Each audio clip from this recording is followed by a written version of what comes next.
There's a lot of guys moving into 2025 that's going to be working on big timber projects. I have a bunch of tips for you guys. Let's get started. Today's video, guys, I'm taking a example map and showing you how I would design a big timber situation and actually what to expect from it. Because when you design habitat improvement plans between big timber settings and agricultural settings, there's a lot of differences and a lot can happen. So let's jump right into it. We'll pull up the map and dive right into it.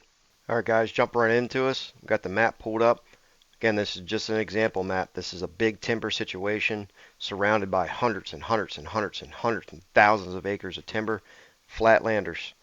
So typically in these types of situations, when you start making habitat improvements, you're gonna draw in a lot of deer.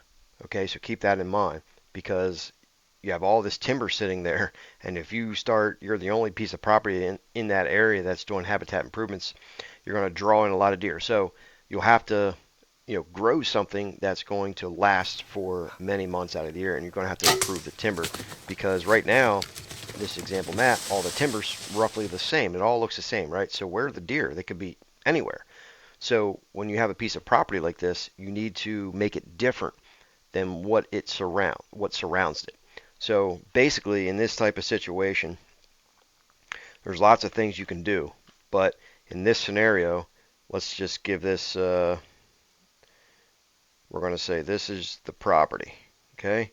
We have the house sits down here. And I got to make sure I add the north, south, east, west. Dave, you didn't add the north, south, east, west. You're hunting it wrong. You're blowing the wind in a wrong direction. Blah, blah, blah, blah, blah. So we had that situation last time in the video.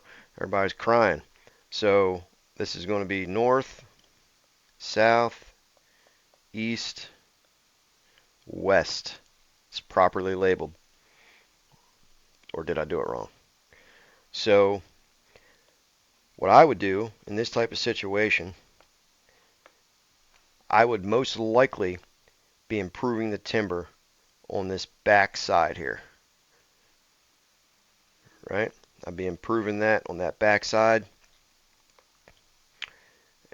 And we would just fill that in.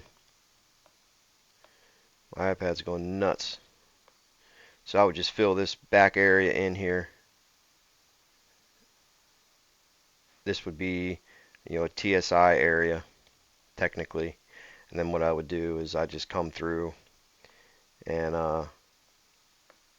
cut certain pockets out in there to create some bedding, and so forth.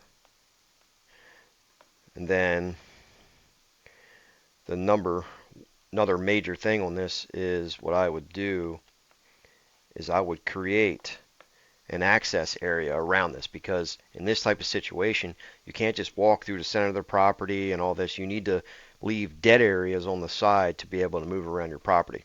So what I would do is I would make an access road all the way around the perimeter of this property.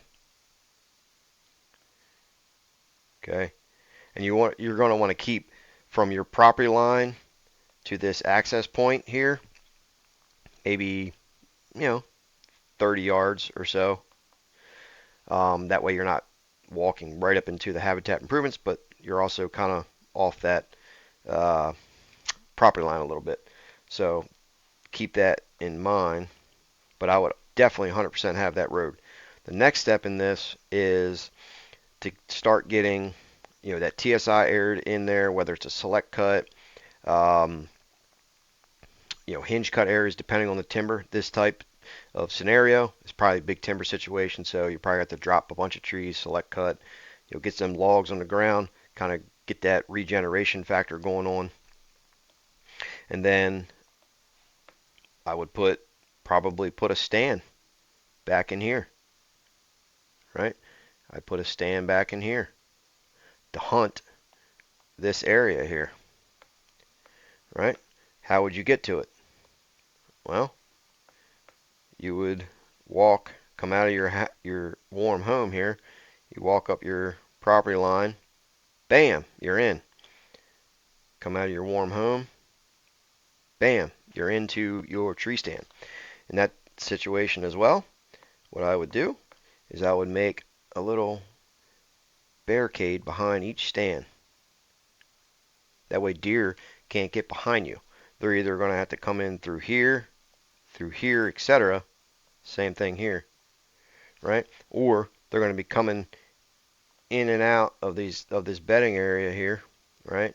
They come around this way, whatever, maneuver this way, but you're going to create pinch points around those two stands through that bedding area, right? And during the rut, deer are going to go in there and check these areas out. They're going to be going in looking for does and stuff, and you hunt the downwind side of that during the rut, you can have good success.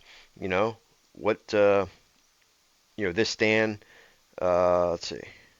This stand up here. You know, you could hunt that. You could hunt it with a west wind. You could hunt it with a south. You're blowing it back this way and you're blowing it this way. Either one would be perfectly fine, as long as it's not blowing in that bedding area. This one as well. You need to start adding food. Got to have food in here.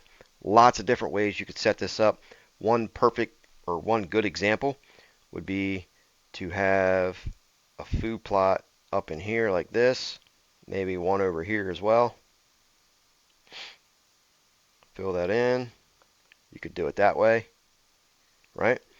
Then you could have some kind of little TSI areas up in here a little bit, up in here, right? And you could have a stand right here. You could have a stand right here. You could have a stand right here. You could have a stand right here. And then you got, a nice little travel route that comes out of this bedding, goes up into there, kind of goes up into here, right? Comes out, goes over here, goes down in, and so forth. So you can have these travel routes through that TSI area, have them all connect, interlooped, make it easy for the deer to go through. So, Dave, how are you going to access the stands? Well, you come out of your nice warm house, you come up through the property line, bam, you're in the stand. Come around this way, bam, you're in the stand. Come out of your warm house, boom, come on up, boom, you're in the stand. Another situation, I would also put some barricades, hinge cut trees, whatever, behind these stands so deer can't get in behind you, because we're going to be sucking these deer in through a big wood setting, right? So you're going to have a lot of food in there, and you're going to be drawing these deer out in the big woods. So you don't want deer coming in behind you, right?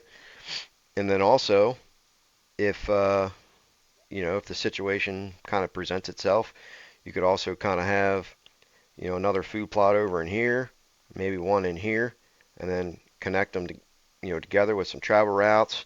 If another couple things you could do is you could have a nice little water hole over in here. That way you can hunt that. You can even put another stand over in here, over in here. That way you're hunting the edges, but you're drawing these deer out of the big woods. And you have the food, you have the regeneration through your TSI area up in here. You have nice food plot up in here, and then you can even have another stand here, another stand here, another stand here, and another stand here. I mean, the list is endless, but if you keep your access points out to the edges, it makes it very easy to hunt your property. Just because a stand is easy to get to on your property now doesn't mean it's the best spot, because when you start manipulating your property, you want that to be, we want to make the deer do what we want to do to make it a bulletproof access to where we don't spook deer, right? Ideally, if you had a road went this way and you had permission on it, yeah, you would want to come down that road and then get into your stand here, and you want to get into your stand here, but in this case, we don't have that. So you have to create an easy, accessible road going around your perimeter, and you can, hinge cut trees, you can cut them parallel with the, with the with the road, kind of block your access here and there, but you just have to make it easy to get to and that you don't spook deer. Keep the bedding in the back side. So if your house is on this south end and you have all these big woods on the east and west and north, right? You want to be able to create that difference within your property on the back side and draw them, pull them out of the big woods, pull them through your property, pull them through it from the outsides, east, west, and north. Pull them in. Yes, you have a bedding area there. You're going to hold some deer for longer periods of time. You're going to give them browse situations where they're browsing through, spending more time. But you have to create that difference within that big wood setting. Things to plant in big wood setting would be wheat, oats, and rye, depending where you're at. You need something that's browse tolerant, that's going to continue to regrow when a deer bites it, and all that good stuff. So hopefully this helps you guys. Any questions, leave a comment down below. I'll see you guys on the next video.